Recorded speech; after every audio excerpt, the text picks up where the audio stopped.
Hello and good morning to all joining us via Zoom and our Facebook live stream. Welcome to the Center for Enlightenment's exploration of the spiritual teachings, Jewels from Jane Elizabeth. Each Sunday will be a free-flowing adventure with teachings by Jane Elizabeth Hart, facilitated by certified Center for Enlightenment teachers. We are working from the self-study lesson found on our website at cfenlightenment.org. We proceed with the self-study lesson titled Fourth Dimension. Our topic today is the next dimension of your being. Greg Barrett will be the facilitator for this lesson. Greg is a certified teacher for the Center for Enlightenment and longtime student of Jane Hart, studying with her for over 35 years.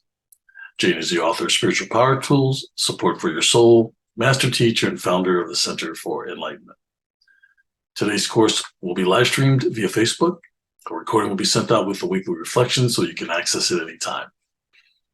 In addition to the Sunday courses, there will be a question and answer discussion on Thursday at 7 p.m. Eastern. The link for these sessions will also be posted in the chat room. We are active on Facebook and X. Come check us out, share your thoughts, reflections, and experiences. It would also be a great support to like the postings that resonate with you. We also invite you to visit our website at cfenlightenment.org. There you will find additional self-study lessons, talks, videos, or you can search for specific topics to support your expansion in consciousness. So allow yourself to just take a deep breath. And as you move into the silence, let's begin this morning's lesson with the prescription for spiritual alignment. Let's move to that awareness in the heart where the source of all happiness is. We are aligned with the presence of God within. We are protected by God's love, wisdom, knowledge, and grace. The God consciousness within helps us discover more about who we are. Thank you, God, for the gift of spiritual intuition. Thank you, God, for aligning our conscious, subconscious, and superconscious. Amen. The source of happiness is within you. The happiness that you've been seeking has been here all along, but we are looking for happiness, looking for love in all the wrong places. We're looking out here in the outer world, people, places, and things. But the fourth dimensional consciousness, and that's a very technical term that simply means the consciousness of love and oneness in your heart. That fourth dimensional consciousness is the source of all happiness. In fact, it's the only way to experience that happiness. But something gets in the way of that, and that is called the ego mind.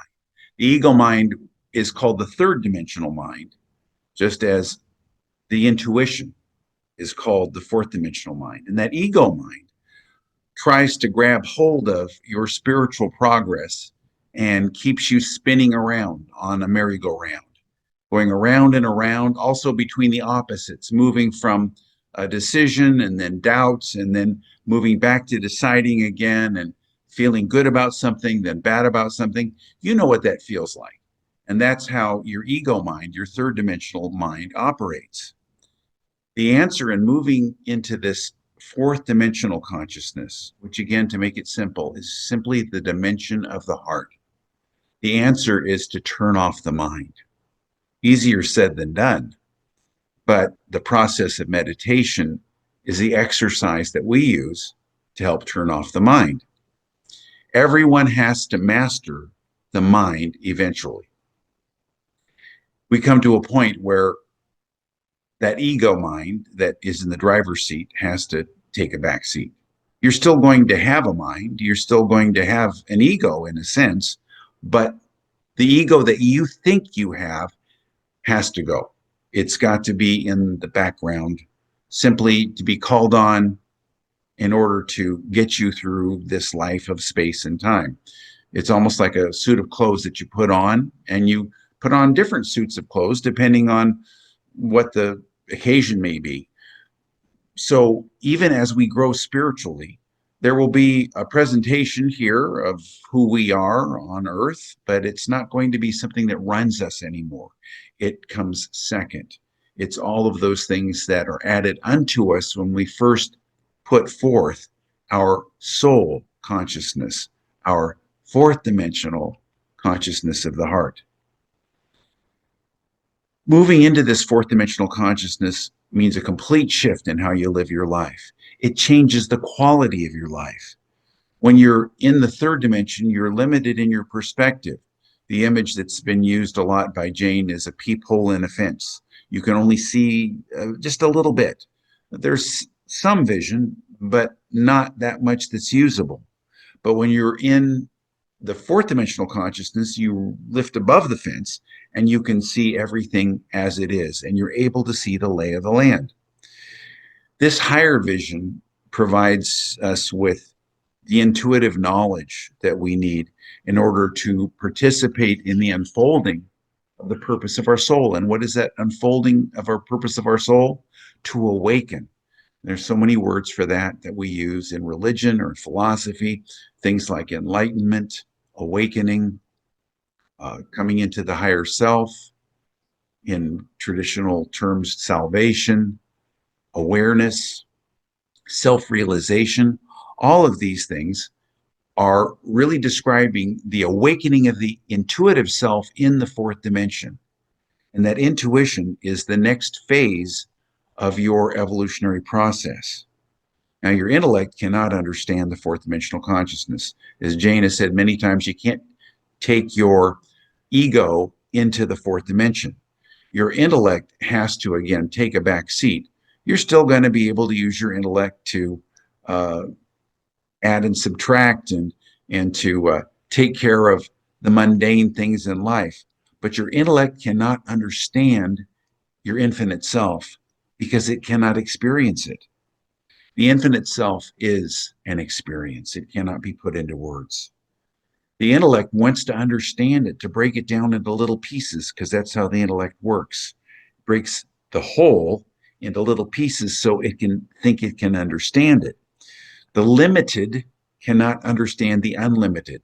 The unlimited can only be understood as a wholeness in its complete awareness. We move into the unlimited by opening our hearts and experiencing it. And that's the only way we can understand it. We cannot explain it. Even in these classes, we're doing the best we can to put words to something that is really beyond words. What happens as we moved into this fourth dimensional consciousness is that we gradually become aligned with our higher self, with our whole self, with that innate presence of being that we are in our hearts, that oneness of being. And as this shift begins to occur in our consciousness, we begin to see things differently, begin to experience things differently. Our priorities shift completely. We see what we've been misattributing value to, material things in life, and we shift that value to things that before maybe didn't matter so much. We will move out of that limited third dimensional consciousness gradually over time. It doesn't happen all at once, unless we came into this lifetime with that already awakened in another life. In this life, we're in a process that's going to be slow but sure, slow but sure. But over time, you will become more and more aware of your infinite self. Now, a lot of people talk about life after death in terms of this. They ask, do I have to go away, leave this planetary system, or do I have to die in order to move into the fourth dimension? The truth is that the only time in a soul's development where it can make this move from third to fourth dimension is while it's in body. And that's kind of a strange way of looking at it. You'd think, well, gosh, wouldn't that happen more in a heavenly realm or outside of this system of the physical limitations of the material world? But the way it's set up is that we have to awaken to our infinite self while we are in this finite form. So you can remain, in fact, you will remain in a third dimensional body on this planet, yet fully experience your fourth dimensional beingness, that realm of the infinite self. And it isn't necessarily something that you come into after you die. There are people who experience it at the end of their lives, but we do not cross over to the next dimension in order, or the next experience of life in order to experience our fourth dimensional being. We must move into this fourth dimensional consciousness while still on planet Earth. And this movement of consciousness unlocks something. It opens us up to the truth of our being. Our awareness begins to make sense to us. We begin to go, oh, I see the purposefulness of this whole journey. The advantage of this fourth dimensional vision is that we can see things as they are, as a whole. Last week Jane talked about going up on the mountaintop and looking down, and then you can see everything that needs to happen. And it's that expansion of consciousness that happens by lifting up into that fourth dimensional consciousness that gives us that fourth dimensional vision. It is our responsibility to work in the best interest of our soul in order to move into the fourth dimensional consciousness. That's called taking responsibility for your growth. That's called taking responsibility to awakening to the truth of your being. And it is a gradual movement in consciousness. We must not rush it. Jane talks about this. She says one of the big blocks she had was that she wanted it to happen faster. But although you must be diligent, you will make greater progress if you take it slowly. Somebody once said, infinite patience creates immediate results. In other words, your results come faster the more patient you are, but you've got to be diligent. Another friend of mine shared with me a statement, a slogan, which is that this path of unfoldment is about engagement. It's about being consistent, not expecting things to happen instantaneously. It's about consistency, but not intensity that wants everything to happen all at once. But you must have one thing be intense, and that is your desire to move into the fourth dimension. You're beginning to realize that the energy of desire is crucial to move into your fourth dimensional consciousness. And if you replace your third dimensional desires for all these material things and all these pleasure and aversion from pain and all those things, and you replace it with the single fourth dimensional consciousness, the desire to know yourself in your infinite self, to know yourself in God, to awaken, your one pointed focus is what assures your success. The power of that spiritual desire will propel you forward at a much more rapid rate, but you still have to be patient about it. This is called making a commitment to the desire of your heart. Now, one of the greatest spiritual power tools on this journey of awakening to the fourth dimensional consciousness is in the Spiritual Power Tools book, which I invite you to download for free from the Center for Enlightenment website, or you can go to Amazon and purchase a copy. It's on Audible, it's on Kindle, it's also available in print. But this Spiritual Power Tools book has on page 22, I believe, the God Internet. Now, in the video we're going to watch at the end of this class, Jane talks about the God computer, because at the time she recorded it, we were just starting to change our terminology and our understanding of things. But the God Internet is that fourth dimensional awareness where all the information that we need lies. But we are here. We are the individual laptop or phone or iPad or whatever that connects with that God Internet. And I invite you to take your book out and take a look at this page 22, because Jane's going to talk about this in terms of the God computer. But in those days, at one point she worked for IBM and she sold software. But most in those days, and this is decades ago, most places had a mainframe computer, and then you would log in your station to it. But in a very similar way, your individual computer logs into the internet, which is a wonderful analogy for this experience of accessing the fourth dimensional consciousness. But there's something that happens as you begin to do this process of connecting. The more you release your ego, the more your ego seems to fight you. How can that be? I mean, I used to think when I began this journey that the more spiritual I got, the easier things would get. Why not? Makes more sense. I got more light, so I can see more things. Yes, but you also see the things that you need to let go of. This is a process of addition through subtraction. You've got to subtract those aspects, those false beliefs, those karmic patterns that are there in your subconscious mind. The image came to me one time when I was really struggling with the idea that, my gosh, it seems like those patterns are stronger than they were before I started this conscious journey. And I thought, it came to me, the thought of a salt lake that is evaporating.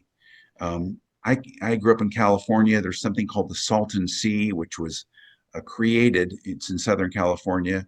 It's intensely salty, but it was created as a result of a break in a canal. And at one time it was huge, but as it has been evaporating over the decades, it's getting saltier and saltier because the water evaporates, but the salt becomes more intense, relatively speaking. And your subconscious mind seems to get saltier and saltier the farther you go on the path. Another way of putting it, I had a friend say, the higher you go, the stronger the wind. The reason why this saltiness gets more intense is because your ego is shrinking and it knows it's going to be annihilated and it doesn't like that one bit. Now, this was a thought that I didn't agree with. It repelled me. I thought, oh no, I'm going to have a spiritual ego and I'm just going to be happy all the time.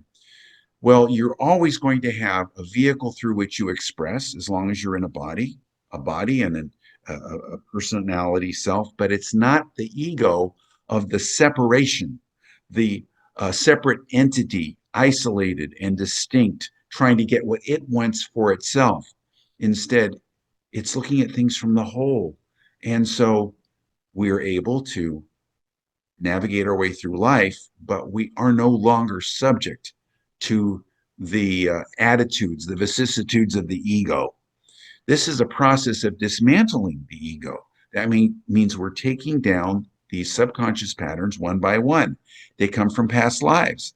Past lives contain the energy patterns that have been running us. We don't even realize that we've been puppets in this lifetime, in our third dimensional consciousness, from those little eyes that we went through from all those lifetimes. And they're getting their desires met through us. So there was a part of me that was maybe was a nun and decided that that wasn't the answer, and then became a courtesan and decided that wasn't the answer, and became a business person and found out material wealth didn't help. And each one of those selves have desires that have to be released, and we release them by moving into a higher spiritual consciousness and forgiving and releasing those subconscious patterns. Those little egos had a necessary purpose, but now you have moved beyond that. You are moving into your higher awareness. You're moving out of the ego into the God self. Jane says the ego can never go into God. And all those little egos, which comprise the ego that we have in this lifetime, because the ego we have in this lifetime is actually a fragmented uh, combination of subconscious selves, each of which had a source or root in a past lifetime. That ego cannot handle that power of the fourth dimension. There's too much power, there's too much understanding and insights. We could misuse it for selfish ends. We can insert causes when we're in the fourth dimensional consciousness, but if we do that from a selfish standpoint, it's catastrophic. So we have to deal with the fact that we have to dismantle our ego, and our ego knows it, and the ego tries to take charge of us as we attempt to move into this fourth dimensional consciousness. And the ego uses strategies that are both very obvious and overt, and other strategies that are covert. For instance, the ego tries to co-opt the spiritual path and gets all full of itself. I'm getting real spiritual. I can read auras. Uh, I'm going to help other people against their will and get them to see things and do what it is I think they should do.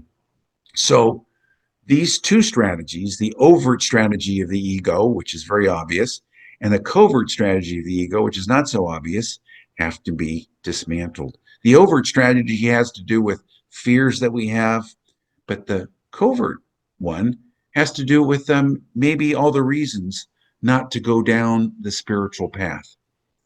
These things that come up for us. Um, Thinking, well, I can just do it this way. I can do my spiritual growth on my ego's terms.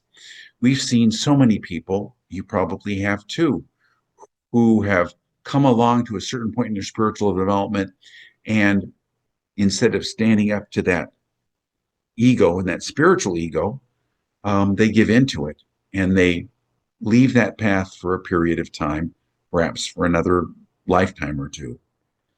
That ego self is afraid of growing into the fourth dimensional consciousness because it's afraid it's going to be lonely or that people won't like me.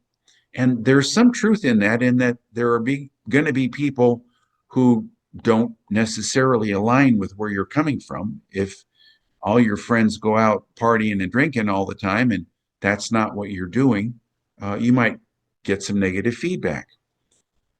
You might find that your best company is your own company, but you're moving into a consciousness, a fourth dimensional consciousness that takes precedence over all these things and all the popularity in the world. The fourth dimension is an experience where you have clarity, where you see clearly, where you are detached and you rise above the opposites of life so you aren't buffeted around by the opposites so much. One of the fears that Jane has talked about is that she was afraid that she would just become blasé about everything, that she wouldn't care about anybody or anything, and that she would just kind of be gray or bland in her life, uncaring actually, maybe not have the feelings of compassion for other people. But the truth is that you actually, from a compassionate standpoint, you care more. It isn't that you don't care, it's that you aren't attached to that caring. You don't mind if things don't go your way, you know there's a higher power that is in charge of it, a higher will that is in charge of it. And this gives you the ability to have more compassion and allow other people more freedom without any demand that they or insistence that they fulfill what it is you think they should be doing. So this is beyond all that. You understand your life much better, but with the addition of detachment. So we're moving into this new dimension of being. We're letting go of the ego because the ego cannot gain admittance to that room of the fourth dimension because the ego would abuse or misuse that power. Jane says, the ego would be the biggest judge. It would judge everybody and everything. And when you're in judgment, believe me, you are in your ego. And that's how your ego works. Your ego is also, as you let it go and move into the fourth dimensional consciousness, addicted to drama. It goes around pushing everybody's buttons and then it tries to protect itself from having its buttons pushed by everybody else. Look at your own life. I've looked at mine and I experienced that where I want to push other people's buttons to make myself feel superior and better or control them in ways. And then I also try to defend myself against their pushing my buttons. Moving into the fourth dimensional consciousness frees you from all of this. And it doesn't matter so much anymore what's going on with all the people in your life. You're able to set them free. The third dimensional world ends up having no say, no vote. The fourth dimension sees things clearly and understands what's really needed. And when somebody has a need, you can ask the question, what does this soul need for me? And do what you need to do out of love, but not out of coercion. Your heart will naturally, in your fourth dimensional consciousness, want to love and support the people in your life. That's the nature of unselfish service, not asking anything in return, not being transactional. I will do for you, or I will love you if you will do this for me. As I've gotten to know Jane over the last 30 plus years, I've seen that she always loves and serves everybody without condition. And that means even when somebody does not respond in kind, her job has always been to shine the light of support on the people in her world and ask herself, what does this soul truly need? But what is it that you need to be doing right now? Sometimes you'll be called on by your fourth dimensional self to say and do things differently than the people around you want you to. And this light is very bright, and it can also seem rather threatening. Jane says, I will always push you because I am always being pushed to push you. There have been times in my working with Jane or with my higher spiritual consciousness where the energy is pushing me and I'm moving that energy out into my world. We are conduits for a higher light and a higher wisdom, a higher vibration that just flows and pushes us. And in this understanding, we realize that we are being rewired. We are being upgraded to get new equipment. The way we experience this upgrade is through meditation. And the spiritual God internet image is a wonderful image to understand that we are connected with something higher that we connect with in meditation that then rewires us, accessing that power, that potential that moves through us, receiving that guidance, that information that will help us, upgrading our equipment through this connection, getting a better laptop or a better phone so that we can gather more information from the fourth dimensional internet, that potential of understanding to which we are connected and with which we are one in our hearts. So we are moving from intellect to intuition. We're moving from just being a standalone phone or computer that can't do too many things, that's the intellect, to the connected, in, interconnected oneness with all that is, which is the God internet. And you also begin to access those things in your subconscious that reveal themselves to you as your light grows in its intensity. You are changing your vibration. In the video we're going to watch, she says we move from a 20-watt light to 1,000-watt light. And we begin to see things as we tap into that infinite intelligence. We change our vibration and access whatever it is that's there in our subconscious. So this week, as we do our work, as we meditate every day, write down any impressions that come to you. Tap into that power. And let's watch this video together and learn about the God computer, which is the God internet. Well, here we are celebrating the spiritual power tools. It's been 10 years, and I'm continuing to talk to you about the importance of these tools to your spiritual growth and how they've helped me and how important they are to use and how they will give you a lot of support when you feel that you have, I want to say, lost it on the journey. And I'm going to say lost it on the journey because there was many times I felt like I lost it on the journey, and yet I had never lost it. But I felt lost. I felt like, what is this all for? And yet there was a part of me that knew that there was something bigger happening and that I should not get depressed or it's not going fast enough. That was one of my big things. Oh, yay, I'm doing this, I'm meditating, these things are happening to me. Why isn't it moving faster, God? Why isn't that coming boom, boom, boom, boom, boom, boom, boom? I'm sitting here, I'm listening. And I found out there's a process that needed to go on for me to move my own spiritual energy, and I'm going to talk to you about this energy, and that if you can picture yourself as a light bulb, and you have 25 watts going through. And so you could only take that 25 watts through your equipment because that's all you are wired for. And all of a sudden, someone comes in and rewires you to take a 100-watt light bulb, which is more powerful and you can see more in a room. And your spiritual meditations are the exact things you need to do to up the energy pattern within yourself. And I can speak of this with great authority because I know this happens to all of us as we start our journey.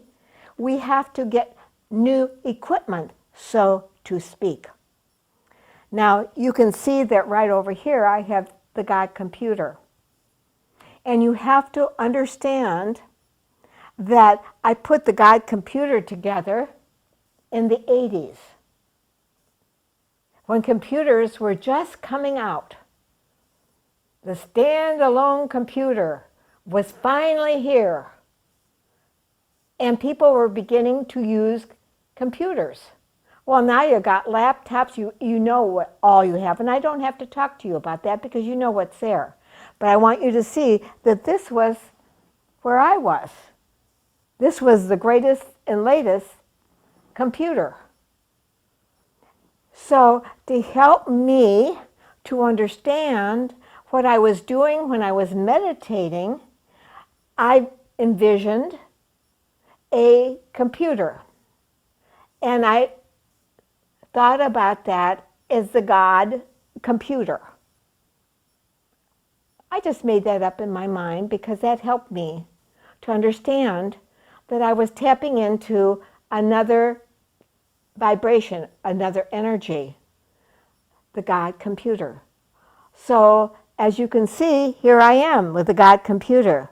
God, the main computer.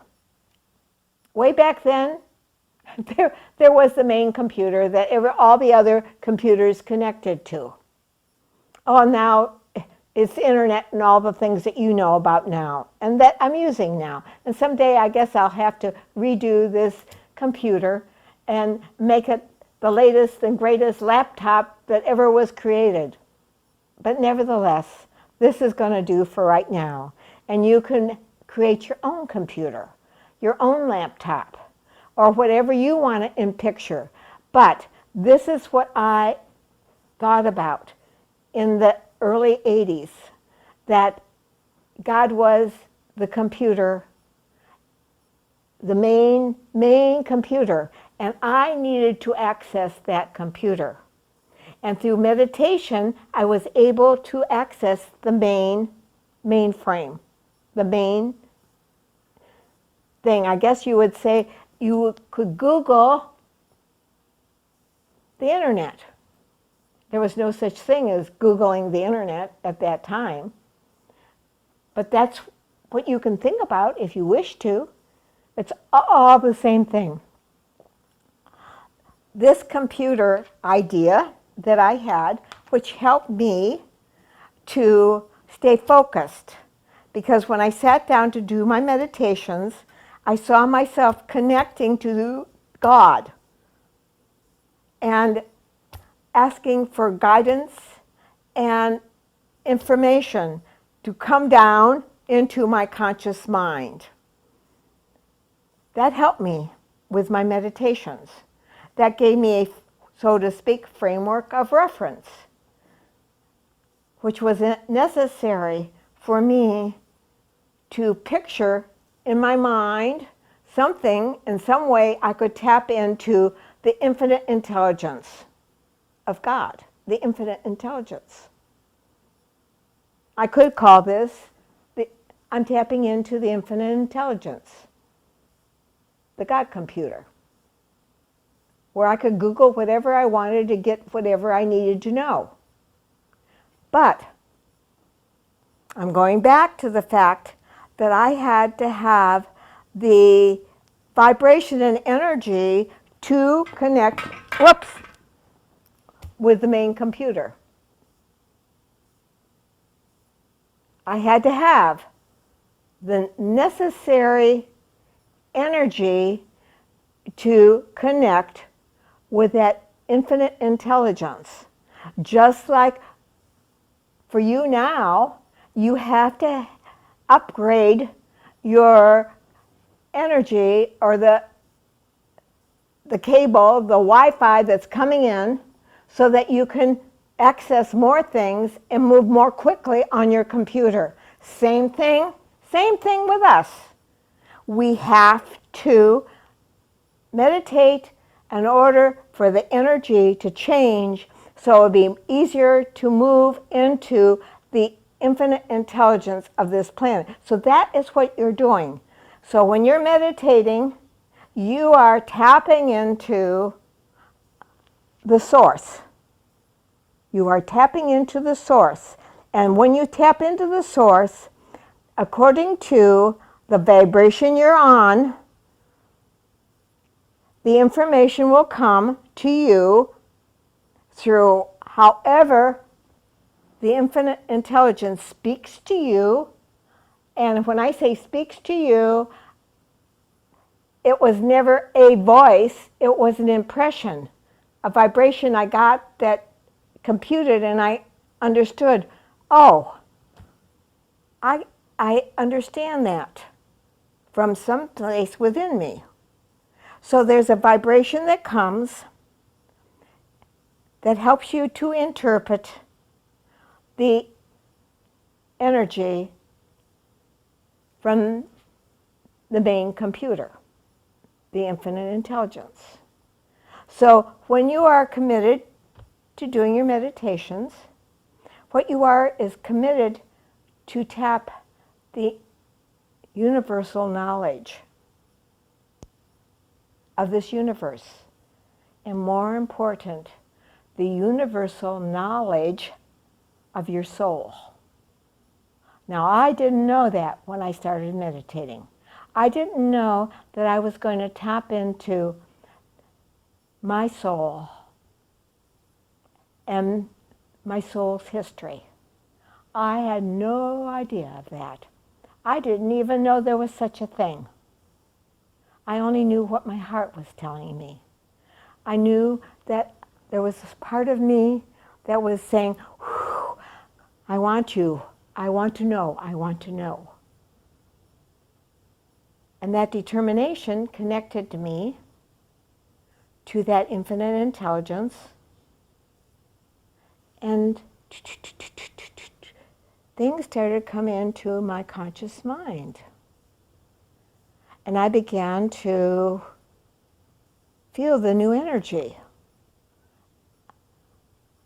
Aha, I would say, that's interesting. I just had a thought that I'd never thought before. So I began to write down things that were happening in my meditation. Because to me that was important to understand what was happening in my meditation, what was coming down into my consciousness to help me evolve and to understand now that I understood that I was a soul. And I understood that I had been here for a very, very, very long time in other lifetimes, and that my soul had a history. And there was something in me that was going to go and look at my soul's history. But in order to see my soul's history, I had to meditate. I had to still my mind so that I could connect with that divine presence within myself and within the universe. The universal consciousness, the great computer, which was coming down, bringing me understandings. And the more I meditated, the more understandings I got, because I was getting into a higher and higher and higher vibration. But this did not happen overnight. It was a slow, much slower than I wanted it, but it was slow but true. It was coming. I was accessing the infinite intelligence of this universe, the abstract mind of God, which is far different from the intellectual mind that I had. The intelligence that I had was now accessing something greater and more vast than I'd ever tapped into before. So when you are meditating, I say to you, think of yourself as tapping into the universal knowledge of God. And that's what you're doing when you're doing your meditations. You're going outside of who you think you are into what God sees you to be. And we'll go on and talk about that as we move through these spiritual power tools. But my journey began with meditation. And the next thing that happened was my computer. I had to give myself some sort of idea of what I was doing and why I was doing it. So this made sense to me. So you can look in the Spiritual Power Tool book and you'll see I have a little computer there. You can design your own computer. I don't care what you do about that. But fix yourself something that you can picture within your mind so that when you're meditating, you are just not sitting there, hum, but you are understanding that what you're doing is changing your vibration and you're tapping into the infinite intelligence of this planet. And you are getting retooled, so to speak, a higher vibration. Instead of being a 25-watt bulb, you're getting to be 100-watt. And then as you continue your meditations, you continue getting upgraded, so to speak, like we upgrade our laptop or our whatever computer you have. And by the time somebody is looking at this 25 years ago, 25 years from now, they're going to say, what on earth is that lady talking about? I'm talking about tapping the universal consciousness of this planet. And if you are looking at this 25 years from now, make yourself up something that will work for you to help you to tap into the source.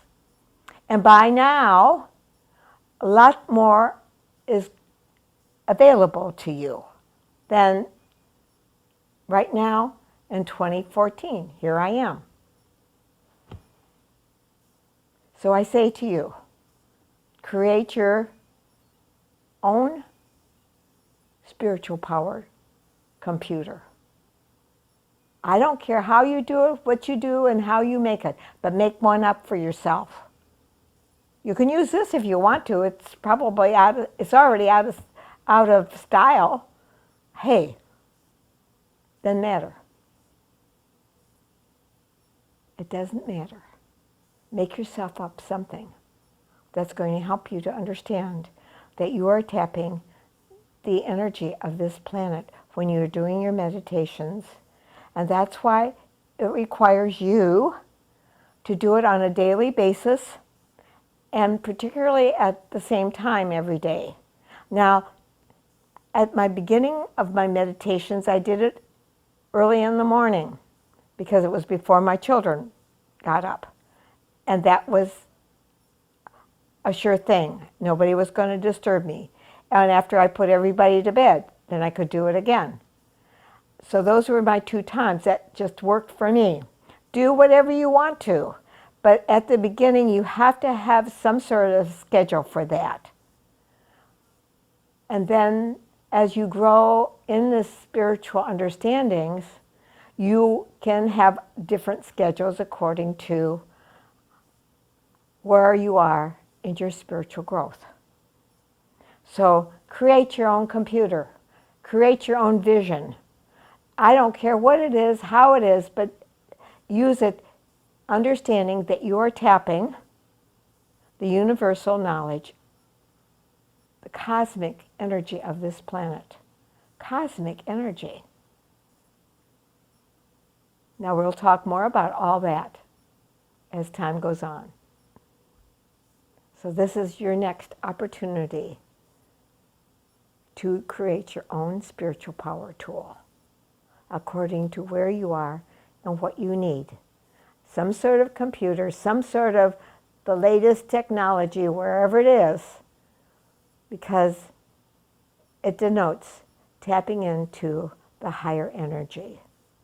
And no matter if it's 100 years from now, you still have to tap into that energy. You still have to meditate and still your mind. You still have to move your own self by commitment. Doesn't matter.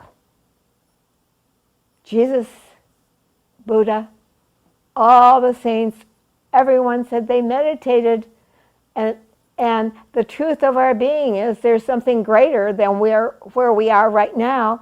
Tap into it. Tap into it. And see yourself tapping into it. By having this visual for me, it helped me to see when I sat there and shut my eyes that I was going into something that I'd never been in before, a new vibration, a new energy. And it became much more exciting to sit down and meditate. Even if my mind was going crazy, I could at least still it somewhat, and that was good. If I could at least make my commitment that I'm going to sit here, even if my mind goes crazy on me, I don't need to pay attention to it. I need to just let it go by and know that I'm tapping into the universal consciousness, which will send down whatever message I need to hear today. So go to work and create your own computer, your own visual. Whatever it is, who cares? As long as you understand you're using that to tap into the universal mind. Bye-bye for now as we move forward. Well, as we've heard, we are moving into this fourth dimensional consciousness, but we can't take our ego into the fourth dimensional consciousness. In fact, the ego will try to prevent you from moving into that fourth dimensional consciousness. And this image of the God internet or the God computer can help us to connect with that source that will unfold from within our hearts in oneness and awaken us to the fourth dimensional consciousness. I invite you to join with us on Thursday night at 7 p.m. Eastern, and we have a question and answer support group where we get together and we talk about these issues from this lesson or other things that are going on in our lives spiritually. So join with us. The link's in your chat room and also on the website, 7 p.m. Eastern. Also, we have the donations link in the chat room and on the website, so you can support the Center for Enlightenment in continuing to do this work of serving humanity.